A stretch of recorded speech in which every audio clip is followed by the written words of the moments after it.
Welcome to the deep dive. Today we're exploring E.O. Wilson's concept of biophilia, but we're coming at it from a really surprising angle. The idea that human creativity, both in art and science, is actually rooted in our biology.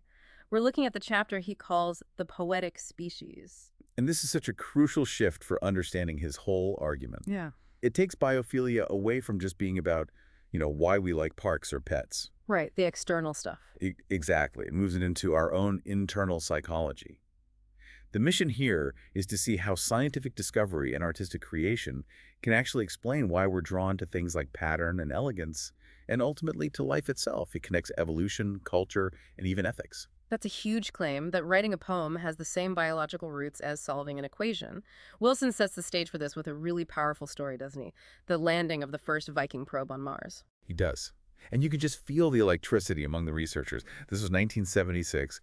The landing was meant for July 4th, the bicentennial, but it ended up happening on July 20th. And the tension wasn't just, will the machine work? It was existential. They were hoping for a new biology. They were praying for it. Even a single microbe would have changed everything. Wilson knew that feeling firsthand. He'd been dubbed the instant exoecologist at a Carl Sagan conference years earlier, speculating about what life on Mars could be like. So the buildup is immense. The first images finally come through from the Christ plane. What did they see? It was visually stunning, but absolutely devastating to the imagination. No life, not a single trace. Just a desert. Just a sweeping desert, half-buried pebbles, and a horizon that glowed pink and turquoise at sunset. The probe's arm scooped up some soil and it found some lifelike chemical reactions. It was just chemistry, not biology. You can feel the letdown in that description. The great adventure is suddenly over. It hammered the imagination. The mystery was gone. It became just a set of mundane facts for technical papers. And this story is key because it shows you something brutal about scientific culture. The magic gets consumed so quickly. Brilliance just fades almost immediately. It seems like the goalposts are always moving. That's the core difference Wilson points out between, say, a scientist and a humanist. The scientist's entire mission is inverted. They don't discover something in order to know it. They know things in order to discover the next thing. Whereas the humanist is more like the tribe's shaman. Exactly. They interpret the existing sacred texts, the folklore. They gain stature through wisdom and deep understanding of what's already known. A great literary critic can become immortal just by reinterpreting a classic. But the scientist is the scout, the hunter. They're only rewarded for bringing back something new. Precisely. Nobel Prizes aren't for mastering existing knowledge. They're for breaking new ground. You can spend your whole life being brilliant, but if you don't discover something new, you're forgotten. There was that incredible example you mentioned of the scientist who's remembered mostly for being wrong. Louis Agassiz, a great naturalist, but he's remembered today as a foil, as the guy who was wrong about Darwin. It's brutal. As the mathematician David Hilbert said, science stays alive because of an abundance of problems. A lack of problems means extinction.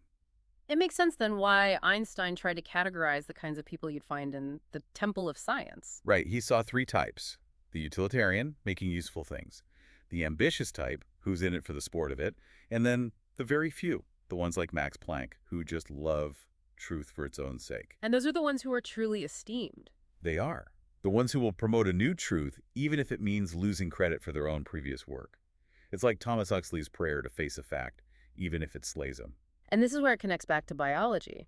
Because that drive for truth isn't just abstract. It's a search for something Wilson calls elegance. That perfect mix of simplicity and power. And this is the core of the argument, so we have to pause here. He says elegance is actually a product of the human mind, a product of evolution. A product of our limitations, in a way. In every way. Our brains are, relatively speaking, small. Our lifetimes are short. We can't process all the chaotic information coming at us. Yeah. So elegance, analogy, metaphor, these are tricks. They're shortcuts. The brain evolved to cope. So we're essentially hardwired to find patterns. We have to. The mind's job is to sweep all that chaos into workable categories labeled with words so we can find them again quickly. Science, then, is really about maximizing information with the minimum possible energy.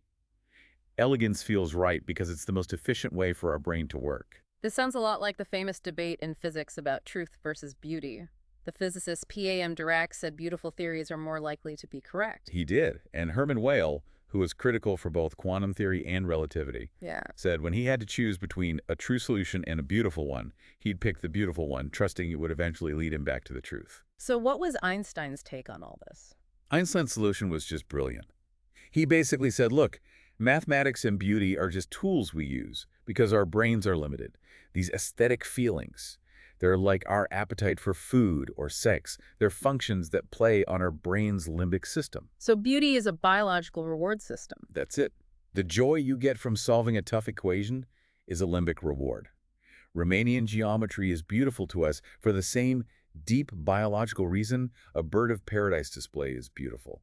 Our minds are just innately prepared for that kind of symmetry and power because it helps us learn and survive. If that's true, then it makes perfect sense that scientific innovation can sound a lot like poetry in its early stages. They're both tapping into the same ancient mental hardware. Wilson even says the ideal scientist should think like a poet, work like a clerk, and write like a journalist. Both art and science are pulling from the same primal images, the same subconscious wellsprings. But their goals are different. The output is different. Completely different. Science wants generalizing formulas. It wants laws that all special cases have to obey. Art does the opposite. It invents special cases immediately, lit by what he calls a personal flame. It reveals the artist, the individual. Art is trying to produce an effect, not explain it. Exactly. T.S. Eliot said the power of a poem isn't in the greatness of the emotion itself, but in the intensity of the artistic process that created it. And yet, both fields depend on the same cognitive tool, this idea of synecdoche, where a small, carefully chosen part stands for the whole. Absolutely. It's the ultimate evolutionary shortcut. Take Octavio Paz's poem, The Broken Water Jar. He uses synecdoche to capture the huge contradiction of Mexico, this capacity for incredible soaring visions. For people looking up adding bracelets of flaming islands. Right. And then he contrasts that immediately with their deep poverty. And how does he capture the poverty? With just one image. One single image. He asks you to look down and see the rustle of bare feet in the dust. That one sensory detail stands in for the entire complex reality of suffering. Science does the exact same thing with an equation or a single crucial experiment. They're both, at their heart, enterprises of discovery. Okay, so let's look at the mechanics of that discovery. Wilson breaks it down into 3 steps, starting with his own self-assessment. He sees himself as the scout, not the architect. Yes, he says his talent is in seeing the problem in the first place, being comfortable in that jumble of glittering data before a theory exists. The first step, he says, is you have to love a subject. An obsession, really. Usually from childhood. Almost always. He gives the example of the molecular biologist who loved his erector set as a kid, or the metallurgist Cyril Smith. The one who was colorblind. Right. Being colorblind made him focus intensely on black and white patterns and textures, which led him straight to studying alloys.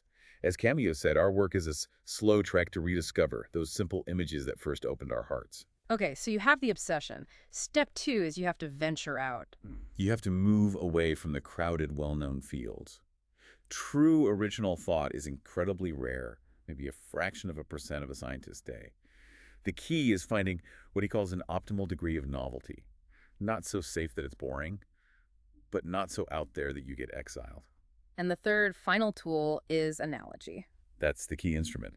It's comparing something you don't understand to something you do understand, to try and reach a new, maybe counterintuitive truth. Let's see this in action with the species equilibrium theory, which he developed with Robert MacArthur. Wilson was the scout with the data. What was MacArthur's role? MacArthur was the architect, a brilliant mathematical ecologist, calm, understated. He could take that jumble of data and see the underlying mathematical structure. So what was the puzzle Wilson brought to him? Wilson saw this pattern he called the area effect. Basically, a big island like Borneo has roughly double the species for every 10-fold increase in area compared to a small island. He also saw these waves of species replacement happening. And MacArthur found the perfect analogy to explain it. A beautiful one. He treated the island filling up with species like a physical process reaching a dynamic equilibrium. So, like filling a bathtub. Kind of. He said as new species arrive and the island gets crowded, the extinction rate goes up. At the same time, the immigration rate of new species arriving goes down because most of the possible species are already there. Where those two lines cross extinction and immigration is the stable number of species for that island. And that explained everything. It explained everything. Small islands have higher extinction rates, so fewer species. Distant islands have lower immigration rates, so also fewer species. The whole complex mess was reduced to two elegant crossing curves. But they needed to prove it. Other theories could explain the same patterns. They had to avoid that fallacy of affirming the consequent. They needed a unique prediction, and that prediction was the turnover rate. The theory said that even if the number of species on an island was stable, the actual lists of species should be constantly churning, new ones arriving, old ones going extinct all the time. And they had the perfect natural experiment to test this. Krakatoa. The volcano that exploded in 1883, wiping the island clean. Scientists have been watching it get recolonized for a century, so Wilson and MacArthur plugged Krakatoa's size and location into their model. It predicted the island should hold about 30 species of birds at equilibrium. And the real-world data. The Dutch surveys showed it was already at 90% of that number in just 30 years. But the key was the turnover. Their model predicted one extinction per year. The Dutch reports noted a surprisingly high turnover, one extinction every 5 years. It wasn't the exact number, but it confirmed a massive, previously unexpected churning process. The analogy worked. The power of the poetic mind in science. But let's go back to the artist. At that creative moment, they're doing the opposite of defining things. They're trying to transfer an image, an emotion, instantly. Yes, a bishop named Lowth wrote back in 1753 that the poetic mind uses animated, bold, and magnificent terms to heighten sensation. Wilson's point is that we are, all of us, the poetic species. And modern cognitive psychology actually has data to back this up. This isn't just a metaphor anymore. Tell us about the redundancy research. It's fascinating.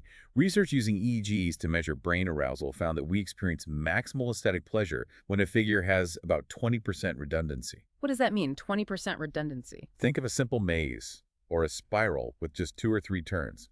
It's complex enough to be interesting, but simple enough for our brain to quickly grasp the underlying pattern. It's not total chaos, and it's not boringly simple. It's that sweet spot. And this preference starts at birth. It does. Newborns will gaze longest at patterns with between 5 and 20 angles.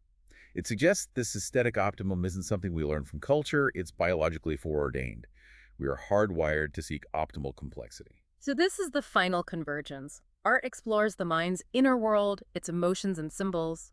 Science explores the outer world and the rules of the brain doing the exploring. And eventually, they might disclose the same thing about human nature. When the painter Joseph Stella painted his Tree of My Life, he used bright, tropical, external nature plants and animals as symbols for his own internal optimism. He was showing us that nature is our first, deepest symbolic language. So for you listening, the core insight here is that we'll find ultimate meaning when science and the humanities finally recognize they're studying two sides of the same coin. We are a biological species, and our creative drives are a direct result of our brain's evolutionary history. That need for elegance, for metaphor, it's in our DNA. And here's a final thought to take with you. Science is unique in that it's often most successful when its founders are forgotten. Their specific papers are superseded, their names become footnotes in textbooks, but their contribution gets absorbed into the mainstream, creating irreversible change. The cycle ensures the work lives on, even as the spotlight on the individual fades.